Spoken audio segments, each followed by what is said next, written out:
Sandra. LASMA seeks collaboration with Public Complaints Commission. Lagos State Government warns residents as extended Okada ban begins today.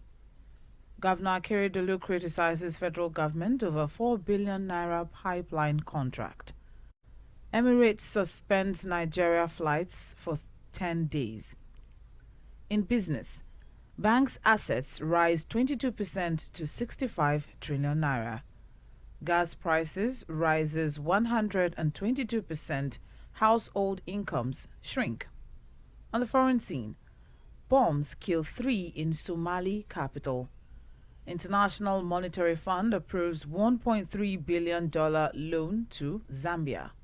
And in sports, Serena defeats second seed Contervate to reach third round in US Open. Ndidi set for 170th EPL game against Manchester United. And that is the headline news. Details at noon.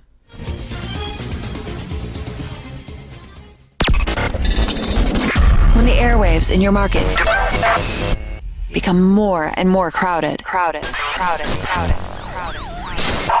It's time to break it open and really stand out. Broken Air. It's here.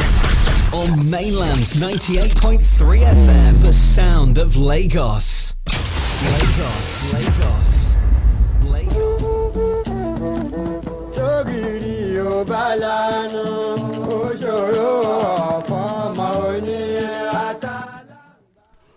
All right, we're back and it's still Lagos through the ages on Mainland 98.3 FM. My name is Sahid Fuhad and today we have been looking at the Ogu people, the history of the Ogu people. And I'm joined on the show today via the phone line by Sir Architect Fasinu Miyise Richard, who is the Ajanu Oluvi of Badagry Kingdom.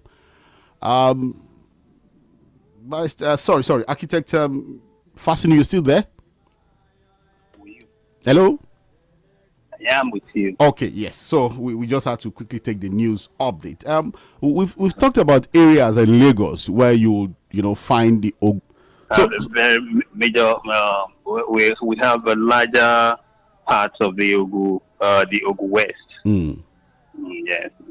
Okay, so which areas? When you say Ogun West, for people who don't know, the Adodo, the Laro, the Yewa, area, Ode, Idiroko. Okay. Like that, yeah, sure. Then some parts of the in Egba, we have some parts of the Ogus in Egba. Okay, but for the Ado, the area that's the that part of Ogun State. What account because again, I'm looking more at migration, across the coastlines. But what accounted for that migration to that part of Ogun State? Is there a reason or because some people have said maybe the influence or the impact of the border area, because the area is a border area to Benin Republic, so it's just a migration across border, or is there anything that? So there are waterways in, there's a part in Badagry called the Yafin that you can connect to Ere in Adodo. Okay. Then from Ere, usually the people all over. Okay, so let's go to specifics now. Let's go to specifics. We're going to be looking at the culture, the cultural heritage and peculiarities of the Ogu people. Let's start with religion. What can we say if we're going to be talking about the cultural peculiarities of the Ogu people? As the most popular African religion in the world, and the earliest religion is the voodoo. Voodoo that we call the voodoo. Voodoo. Yeah, the white man came and coined it as voodoo because probably this it sounds like voodoo. Okay. The main pronunciation is voodoo. Okay, not voodoo. Yeah, it's a traditional esoteric powers that the Ogu people use to connect with their ancestors. So, and that is the religion that is now majorly practiced in the white world now. Okay. But we, definitely once we come on our stuffs in Africa, we coin it negative line. Okay. So we see it as I tell you, whichever gathering that takes 2, 3, 4 people in an enclosed place is cult. So when you want to term a certain people's religion as cult, Architect me said, do you think the fact that Africans have a tendency of keeping their religion so secret is the reason why it's as that occultic coloration? Yeah, they don't make it secret. It is over time that when the dominance of the white religion came and they felt what these people were doing, they should get ostracized from the society. That is what is given the facial coloration as secret. It really used to be opened, because we have points where all this religion where practiced or probably taken as it is meant to be. Then you understand. But now you like, okay, I don't know if you're conversant with some the Homers. Okay. Yeah, the Homers.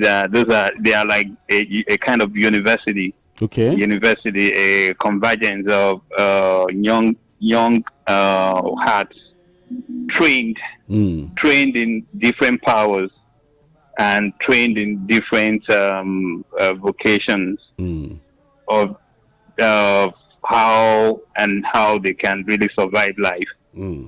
You understand? But because our African context takes it like you have to clarify some parts of your body, you have to do some types of incantation. I don't know. It's a thing that you have to just start feeling it is in the negative. Well, you understand? Even though I'm not of Ogu origin, but I'm sure I schooled in Badagry, and I had that misconception about the woman you're talking about. And in fact, it always looks very scary at that time.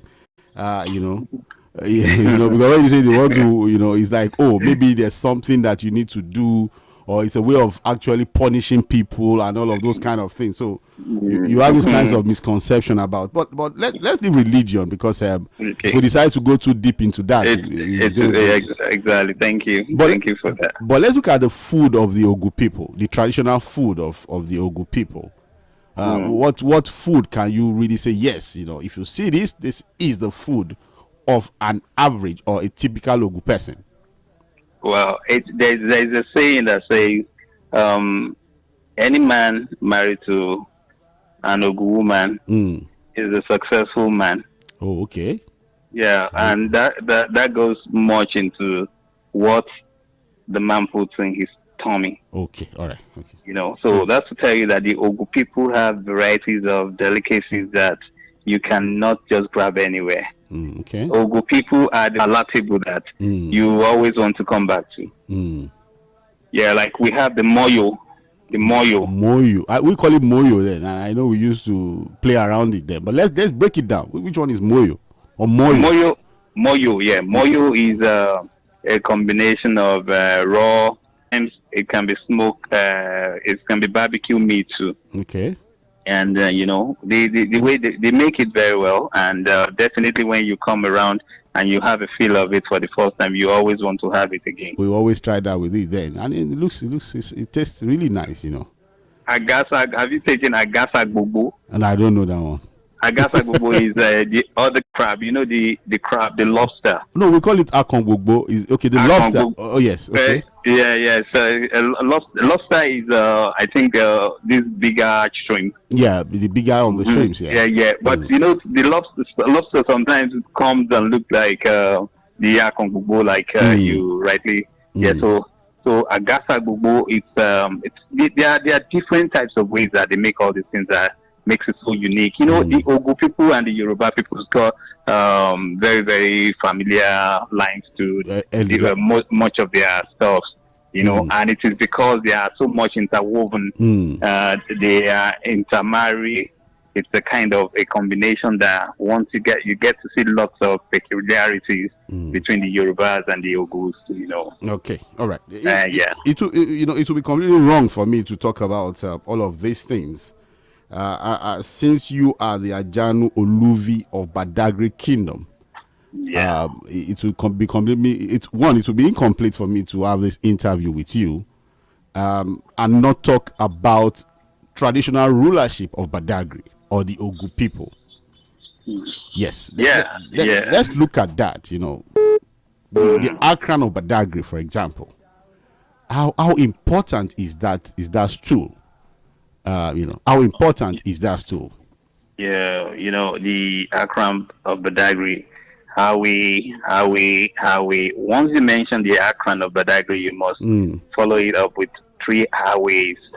That's showing your respect to the number one, the most powerful, the greatest monarch of all time, you know, of Badagry Kingdom. Badagry Kingdom actually covers all parts of Lagos. Then it's spread it down from Badagry to Ekpe, all through the mainland back. And the paramount ruler then was very, very powerful. Very, very powerful. The seat is still as powerful as it used to be. And it covers the whole kingdoms of Badagry. You remember when the Badagry division was still to Apapa? Yes, but you know. Yeah, so the rulership was spread all over to that part then. So you see, I don't know. I really don't want to go to jurisprudence of powers, and the politics of the powers of exactly, because nowadays it is no more the way the traditional monarchy system rules is handled. You know, before a monarch can actually take over a whole town by virtue of his powers, the way he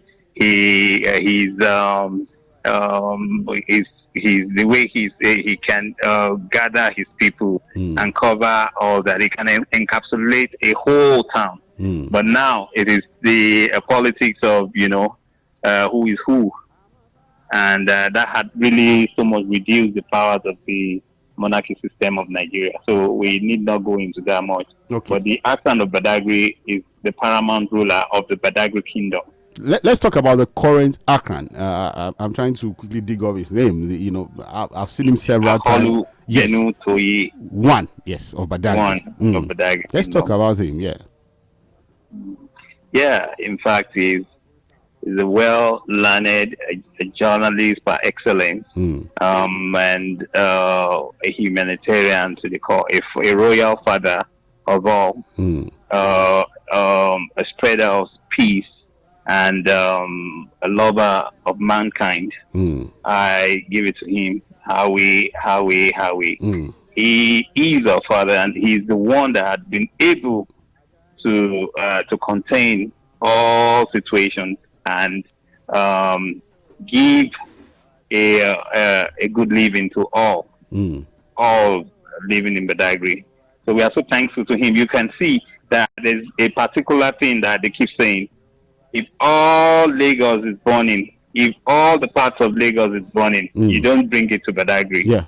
I think I can attest to that. It's a very peaceful town. Very peaceful. Very well. It is because of the power and the grace that had been bestowed upon our royal father.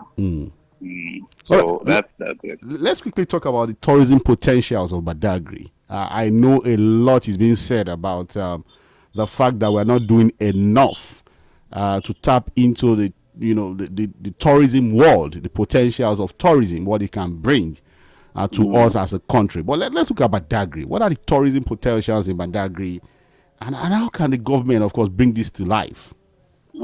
Yeah, you see, Badagry is the tourism hub of Nigeria. I tell you, if it's well harnessed, the whole world will see Badagry as the next Italy. where every other person wants to come. It could be the Venice of Africa if we do it. Yes, I'm telling you, every we got all the parts, all the things that are required to be touched are all here untapped. It is in recent times with the grace of our the past former permanent secretary of the Ministry of Tourism, Dr. Olaide Mesewaku, had actually, opened lots of paths into the tourism lines of Badagry. In fact, as a matter of fact, I was privileged to have a talk with him some few months ago, and he came and was dishing out all that is about Badagry on the tourism part and what he feels should come. In fact, I don't know. All this should be tapped into. Badagry will come to be the best part that any tourist can come to. Yeah, a tourism destination for anybody that wants to. Very, very well, very well. Okay, let's go back to cultural peculiarities of the Ogu people. We've talked about traditional rulership of Badagry. Let's look at dance and music. Wow. Dance and music, because I know the Ogu dance comes with a lot of energy. Yes, very well. You can't dance without exerting a lot of energy. It's not very you have this rhythmic movement that comes with the drums, and so let's look at dance and music of the Ogu people. Yeah, thank you. You see, we at any location or community, the only thing that keeps the first language that you can understand is music. And music comes before music comes. It has to come with drums. You understand? So the Badagry, the Ogu people had got lots of drums and music lines that had molded lots of situations in the world today. Let me give you an example of the Sato drum. Yeah, the Sato drum, the very popular one. Yeah, very, very popular. Yeah, once you get to see the Sato drum, you're talking about the Ogu people. You're talking about Badagry. I think there's a statue of it at the Badagry roundabout. You can't miss that if you visit Badagry. Very, very, very well. So let's talk about that drum. Yeah, how significant is that drum? The drum is a drum that is beaten during burials of great men. It is beaten at occasions to applaud the powers of the village chiefs, and it can only be beaten by orphans. Nobody. You don't just get your hands onto those. So there's a spiritual part of it the drum is a spiritual drum. That drum, you don't look into the inside. Oh, okay. It is not turned and you look into the inside. It's even very tall anyway. So how do you? Yeah, it is tall. It is tall. Yeah, that's right. So it is significant. It's very, very, very powerful. It is used to ward off evil spirits from the community. Once the drum is beaten, you see the evil spirits start rolling off the community, and and it gives a kind of a relief to the sick. Once one is sick and you listen to that drum beating, there's a kind of a supernatural effect that comes on you. Wow. That you start feeling the spiritual healing start coming on you, because it comes with some very, very special lyrics. Special lyrics from the heart directly. You see, what we call the spirit is what the Oyinbo people, the white people, have turned to something else. We are all spiritual animals. There are spirits, there are massive spirits around us that we can always use to conjure different stuffs on our own. That is why in the Bible and the Holy Quran, the Holy Bible and the Holy Spirit has bestowed upon us. Oh, okay. So and let the world know and sell to people, not someone telling you. This me say Richard. You know, it's been very interesting. Dagri. So you know that I can relate with what you're saying.